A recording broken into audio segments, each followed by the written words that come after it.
Beers with Chad. Hey everybody, coming at you again, another episode, Beers with Chad. Today I am drinking Exalted IPA by the legendary Stone Brewing Company, San Diego, California. Cheers. 7% alcohol by volume from the Hop Worship series. Sticking with the IPA trends, that's what I like. Maybe if you have a good sour or something, I could go for that. Once the weather gets cold here in Southern California, I might might take a stout or a porter or something at that point.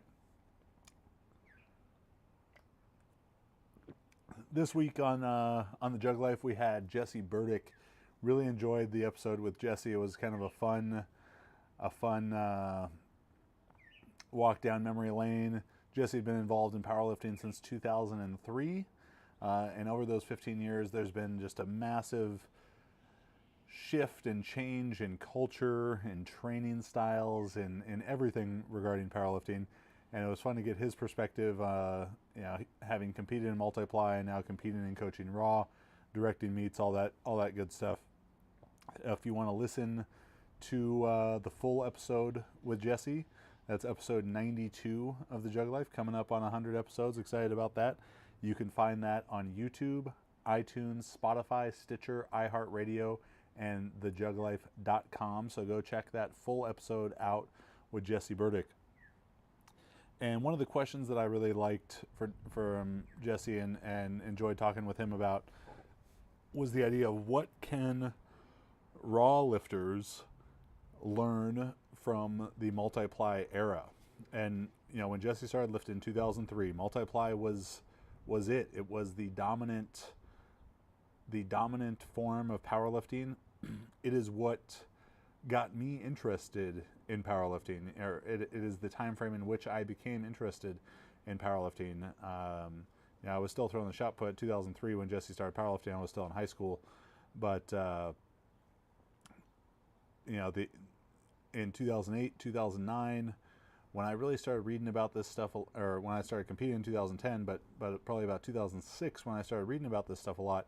Elite FTS articles every week. They'd only release articles on Friday, and I would look forward to those the whole week. And the Westside articles on westsidebarbell.com, I would read every single one of those, and it was this incredibly intense, hardcore kind of attitude that those multiply lifters had, which really hooked my interest in powerlifting and stuff like underground strength sessions from Elite FTS, watching those videos, Matt Kroc, super intense training videos. It was that stuff that really hooked me, and it's funny because that's not my personality really at all.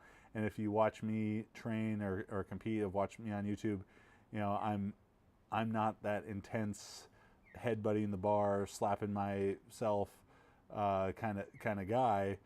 But I really did enjoy maybe living vicariously, because I'm not that way. Watching that stuff on YouTube, and well before Instagram existed, and following along with it. And I think if there's one thing that today's raw lifters can take away from this era of multiply lifting, is that intensity. And intensity is not slapping yourself and headbutting the bar and doing all that shit. They had an incredible devotion to their craft. And there's a lot of things that I don't agree with about the way that they approached and the way that devotion manifested itself. The second and third powerlifting meets I ever lifted in were the SPF Ironman Pro-Am in Knoxville, Tennessee, and the SPF Power Station Pro-Am in Cincinnati, Ohio. And in that, I lifted on the AM day, the amateur day, because I was competing raw with wraps, and was one of very few people doing that. But in those, I got to see the biggest multiply lifters of the day do their thing. And Jesse makes this point in this week's episode of the JuggLife that when you're going to get under such a heavy weight, something so much heavier than you by yourself could lift, it takes an extra level of commitment mentally. And that's something that I've in some ways struggled with throughout my powerlifting career. Early in my powerlifting career, I just put the weight on the bar and lifted it, or attempted it at least, without any regard in some ways for how heavy it may have been. And the squat specifically. My third powerlifting meet, August 2011, I squatted 905 pounds. I attempted 935. I smoked 905. And the heaviest I'd ever squatted prior to that was 865. The heaviest I'd squatted in training was 825. And I don't know what it was about things then, but I just put 905 on. I was like, all right, well, 835 was easy as an opener, so let's go to 905. Let's go for what was then the American record. And I don't know if it was the people that I was surrounded by. Multiply guys were helping me out at the meet. Guys like Brian Carroll and his crew. Tony, his last name escapes me right now, but he did a great job of wrapping my knees that day. Maybe it was because I knew that they were going to squat 1,000 or 1,100 the next day or whatever, so I just had to go for it. It didn't cross my mind that 900 was some daunting number. Where actually later in my powerlifting career, as I was much, much stronger, I would get over 900 and I would start to think like, oh shit, it's 900. Like you got to bring a little something extra. And that little something extra, being able to wrap your mind around those big weights and be fearless, right on the edge of reckless, I think is a lesson. If you watch Chuck Vogelpohl on Instagram or on YouTube videos and stuff, and if you got to be around powerlifting in that time, is a lesson worth bringing with you to this modern era of powerlifting. And the attention to detail that those guys had to have, and attention to detail on many levels. As well noted or notorious maybe I am as a multiply hater in a lot of ways, I do appreciate that multiply powerlifting is extremely technical and extremely precise, because if you get out of that groove that the shirt or suit can assist you the most in, you basically have no chance of making the lift. And so to be able to stay perfectly in that groove in such a small margin of error, those guys really, are dissecting every part of what they're doing, from how the equipment fits to their technique. I think a lot of them leave something to be desired from a programming standpoint, but they did have great attention to detail, and it probably went hand in hand with that idea of putting such an exceptionally heavy weight onto your body, on your back or in your hands, floating above your face. So if there is something that I think raw lifters can take with them from that multiply era, if you go back and watch some of those YouTube videos, WPO videos, the intensity that those guys bring, they're taking it to another level, and that can be a very useful thing. It's important to distinguish again between maybe a foolishness in that hardcore type of sense and commitment to what you're doing. I think there's a lot of people from that era who wear their injuries and their ability to tough it out or compete and train hard through injuries as a bit of a badge of honor, and I genuinely find that to be a foolish thing. That being able to take a step back, assess what you're doing, get healthy is very important, because powerlifting, it doesn't pay your bills. You be the best powerlifter in the entire world, and you go to pay your mortgage with a powerlifting watch world record certificate, they're going to look at you like you're fucking crazy, because in the grand scheme of things, no one gives a shit. Of course, it's your hobby, and go, if you want to go that far in on it to where you're needing hip replacements and blowing out discs and all that stuff, so be it. I think being hardcore and being truly committed means that you're able to do all the small things and take care of those injuries and be smart, rather than just pushing through them in a bit of a foolish way. But it is a fine line between that intensity and maybe recklessness. I forgot to mention this week's episode of the JuggLife and Beers with Chad is brought to you ironically by DollarShaveClub.com. So if you are someone who's more clean shaven, they do have really nice razors. I've used them a couple times, as well as a lot of nice, nice smelling gels and ointments and all that kind of stuff. So visit DollarShaveClub.com/JuggLife, and they'll hook you up, and you can support the show that way. So, like I said, that's the stuff I'd take away from multiply lifting in that era, the late 90s into about 2010. You can hear more about that on our episode, JuggLife number 92 with Jesse Burdick, or last week's or 2 weeks ago's Beers with Chad on the Mount Rushmore of powerlifting, where I talk about Chuck Vogelpohl. It's about as intense as it gets, being the multiply era representative there on Mount Rushmore. Besides that stuff with the multiply, I talk to you about some of the podcasts that I listen to. Very grateful for everyone who listens to the JuggLife podcast, and I appreciate that a lot.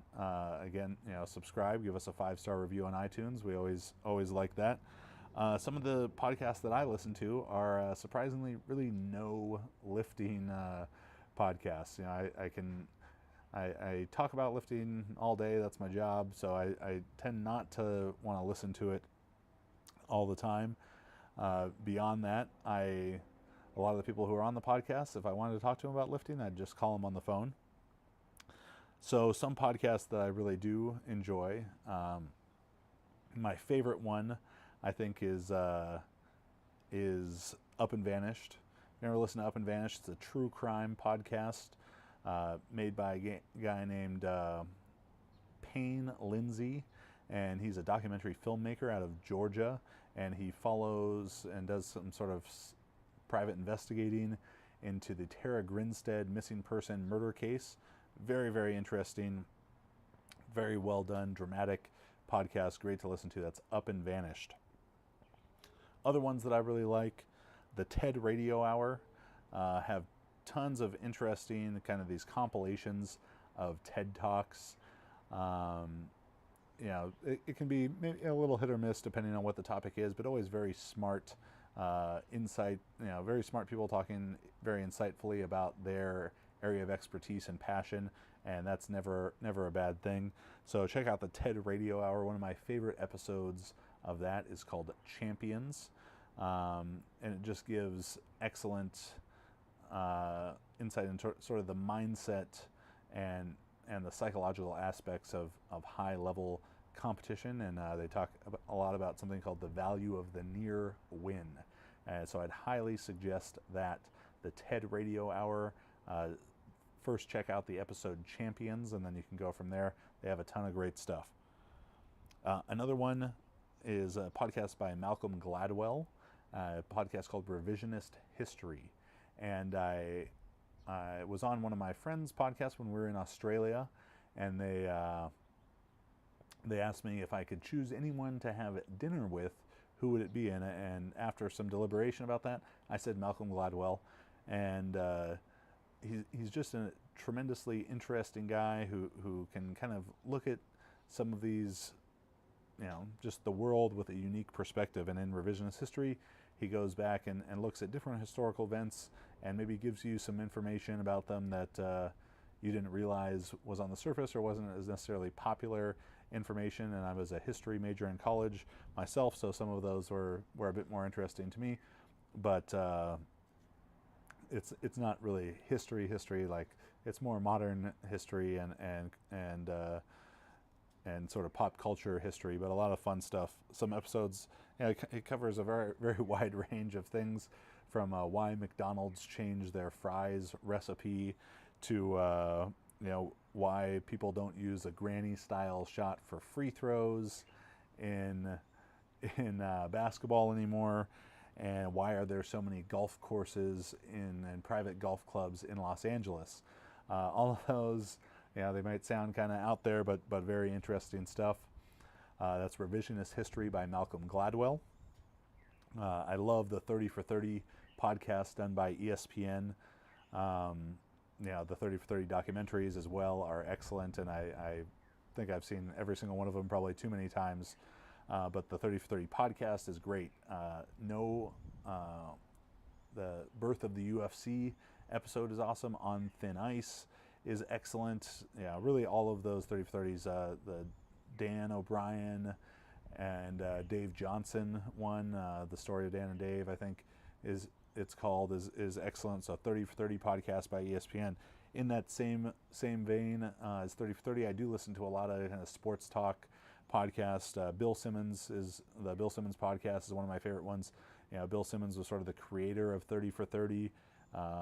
Just a really good interviewer, ties in a lot of other pop culture, movie, music, TV stuff in there, has some very interesting interviews. There was one recently with Robert De Niro that was excellent. So, with Al Pacino, that was excellent. So go ahead and check that out. Beyond that, sports talk wise, Colin Cowherd I think is my favorite, more traditional sports talk guy. So The Herd, he's got Doug Gottlieb on there. I think Colin Cowherd, he's not just saying things to say things and get a rise out of people, so I appreciate that. I listen to Pardon My Take, the Barstool Sports podcast, quite a bit. Some of these I'm almost listening to as like podcast research. Pardon My Take, I heard, is getting like 5 million downloads a month, so I figure there's something to be learned, from them in how to make, how to kind of mix entertainment and info together. So I like that one. Joe Rogan podcast is one that a lot of people love. To be honest, I don't listen to Joe Rogan a lot. I find most of his training and nutrition information that he puts forward to be dubious at best, and certainly tinted with a ton of personal bias. But he does have some good episodes from time to time. His episodes with Jeff Nowitzki I enjoyed. His episode with Lance Armstrong was excellent. But far and away, the episode of Joe Rogan Experience that I like the most is with a coach named John Donaher. John Donaher is a jiu-jitsu coach out of Renzo Gracie Academy in New York. And in this 2.5 hour episode, they are long, but this one was worth it. And even if you don't do jiu-jitsu, listening to the episode, and it's one of his MMA episodes with John Donaher, is excellent episode. Donaher was getting his PhD in psychology when he took up jiu-jitsu, living in New York City, and he brought this very formal education and classical training because he wanted to be a professor, and then brought that background to jiu-jitsu and created a very systematic approach to technical learning. And listening to him, as I'm kind of new in my journey in jiu-jitsu, it was great for me to listen to him talk about that. But I also heard so much applicability in it of what you could do with powerlifting, weightlifting, any kind of sport technique learning, and really just approach to taking a systematic approach to whatever goal it is you have. So I would highly suggest it's one of his MMA episodes of Joe Rogan with John Donaher, where I tried to get him on the JuggLife when we were in New York a few weeks ago. I'm going to try again because he's a really interesting guy as well as a phenomenal coach. So those are really the main podcasts that I listen to. Go check those out wherever you get your podcasts. If you're more just a music person, you could follow my playlist on Spotify, World's Strongest Hipster. But maybe different taste in music than the normal powerlifter, but I like it a lot, so maybe you will too. That's it for today. Like I said, you can find the JuggLife podcast. Please go subscribe. Leave us a 5-star review. You can see the video versions of the regular episodes on YouTube, and then subscribe to all the JuggLife and Beers with Chad on iTunes, Spotify, Stitcher, iHeartRadio, and thejugglife.com. This week's episodes were sponsored by Dollar Shave Club. Visit dollarshaveclub.com/JuggLife to support the show. If you're interested in coaching, Check out juggernautcoaching.com, where we offer coaching for powerlifting, weightlifting, super total, strongman, and power building. Subscribe to our YouTube, 3 videos a week, probably soon to be more than that. And very proud of the content we put out there. I wholeheartedly believe it is the best lifting related content on YouTube. And yeah, that's it. Another episode, Beers with Chad. See you next week. Stone Exalted IPA, the drink for this week. Thank you.